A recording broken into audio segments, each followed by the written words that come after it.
নমস্কার বন্ধুরা, শ্রীকৃষ্ণ বাণী চ্যানেলের পক্ষ থেকে আপনাকে স্বাগতম।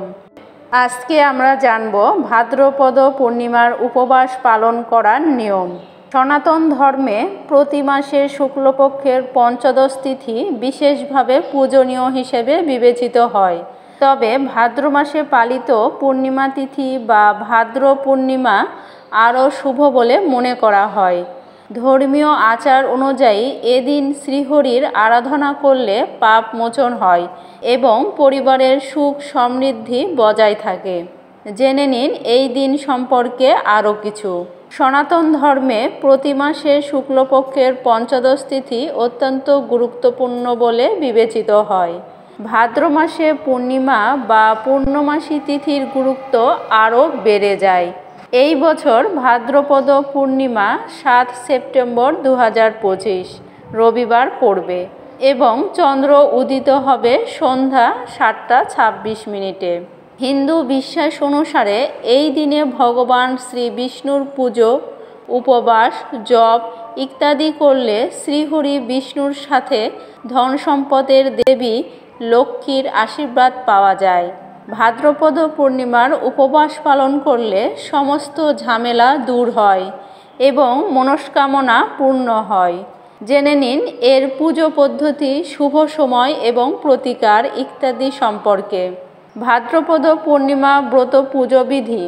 ভাদ্রপদ পূর্ণিমার উপবাস পালন করার জন্য এই দিনে সূর্যোদয়ের আগে সকালে ঘুম থেকে উঠে স্নান এবং ধ্যান করা উচিত। এরপর উত্তর পূর্ব কোণে একটি টুলে হলুদ কাপড় বিছিয়ে লক্ষ্মী নারায়ণের মূর্তি বা ছবি স্থাপন করুন এবং বিশুদ্ধ জল দিয়ে পবিত্র করুন। এরপর শ্রীহরিকে ফল, ফুল, রলি, চন্দন, ধূপ, মিষ্টি, পঞ্চামৃত ইত্যাদি নিবেদনের পর সত্যনারায়ণ ব্রতের গল্প বলা উচিত। পুজো শেষে ভগবান সত্যনারায়ণের আরতি করুন এবং সকলকে প্রসাদ বিতরণ করুন এবং নিজেও তা গ্রহণ করুন। ভাদ্রপদ পূর্ণিমার দিনে উপবাসকারী ভক্তের সূর্যোদয় থেকে চন্দ্রোদয় পর্যন্ত খাবার এবং সম্ভব হলে জলও গ্রহণ করা উচিত নয়। তবে এই নিয়ম বয়স্ক, অসুস্থ এবং শিশুদের ক্ষেত্রে প্রযোজ্য নয়। এই ধরনের ব্যক্তিরা সারাদিন তাদের ওষুধ ইত্যাদি খাওয়ার পাশাপাশি তাদের প্রয়োজন অনুসারে ফল এবং দুধ ইত্যাদি গ্রহণ করতে পারেন।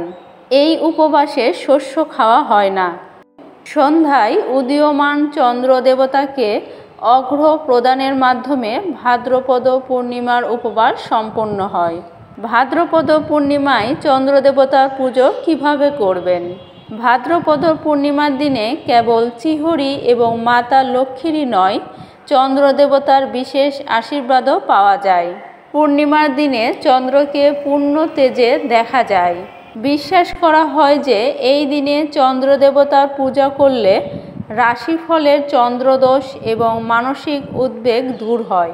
হিন্দু বিশ্বাস অনুসারে যদি স্বামী স্ত্রী পূর্ণিমার সন্ধ্যায় স্নান করে এবং চন্দ্রদেবতার উদ্দেশ্যে জল ও দুধ একসাথে নিবেদন করে তাহলে তাদের বিবাহিত জীবন সুখী হয়। বন্ধুরা, আজকের ভিডিওটি এ পর্যন্তই। আবার আসবো নতুন কোনো ভিডিও নিয়ে। সে পর্যন্ত সবাই ভালো থাকবেন।